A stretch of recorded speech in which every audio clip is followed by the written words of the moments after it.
Bonjour à tous et bienvenue dans votre émission de voyage Escapade, l'émission qui vous donne toutes les clés pour comprendre et découvrir une destination en seulement quelques minutes.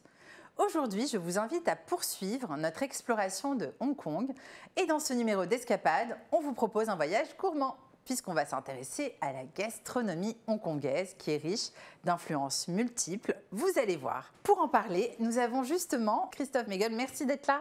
Merci Sadia de m'avoir invité à nouveau. Alors, Hong Kong, c'est une ville très cosmopolite, ça on le sait, mais qu'en est-il des spécialités culinaires sur place ?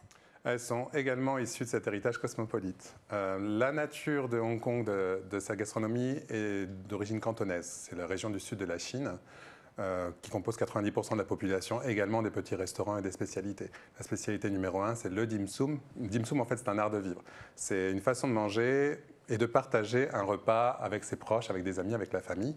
Ce sont des petites bouchées, souvent des raviolis à la vapeur, comme on voit sur les images dernièrement. On compare ça un peu au tapas à la chinoise, mais là-bas, c'est plutôt manger au petit déjeuner ou au déjeuner, plutôt qu'à l'apéritif. Mais voilà, c'est vraiment des bouchées très diversifiées, pour tous les goûts, à partager ensemble pour passer un bon moment communautaire. On a également des rôtisseries hongkongaises, qui sont un petit peu comme le canard laqué, mais avec une marinade différente. Donc il faut absolument goûter les rôtisseries hongkongaises. Certaines sont même étoilées Michelin, donc on peut manger des très très bonnes rôtisseries traditionnelles à moindre prix, mais ça on y reviendra.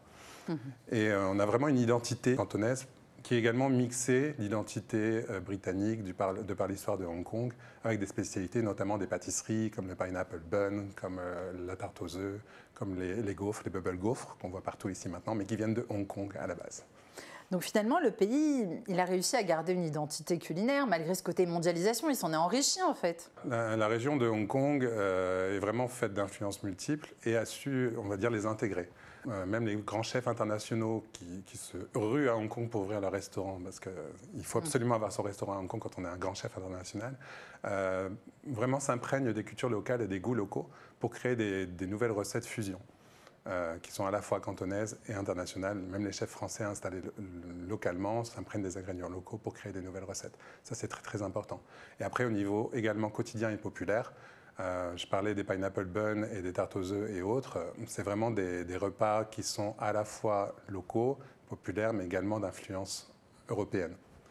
Les petits restaurants de rue qu'on appelle les Dai Pai Dong, auxquels on peut encore aller en tant que visiteur, servent par exemple des soupes de nouilles à la tomate, donc qui n'ont rien de chinois, c'est très italien, voire européen, pour quelques centimes d'euros pour certaines recettes.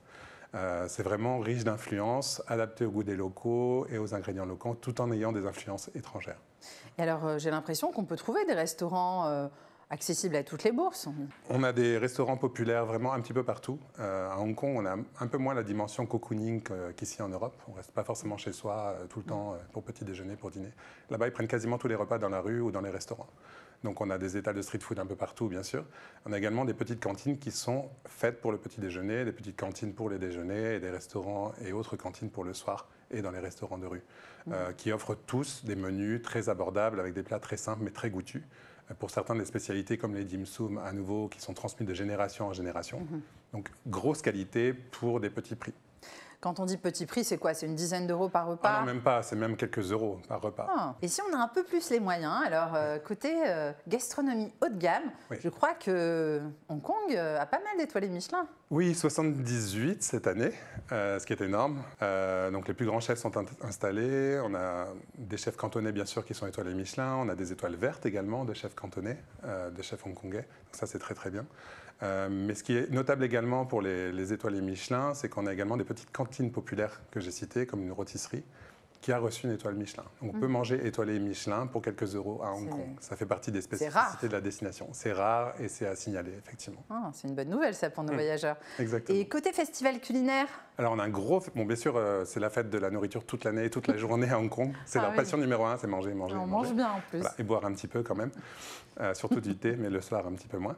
On a un gros festival qui est le Wine and Dine Festival, qui a lieu le dernier week-end d'octobre sur 4 jours. Et tout le mois de novembre est dédié à la gastronomie, avec des menus spéciaux dans les restaurants. Le festival en lui-même est vraiment très animé sur le front de mer, près de la baie Victoria, avec les vins français qui sont représentés et qui sont alliés aux spécialités locales. Donc c'est l'occasion de goûter des super associations culinaires.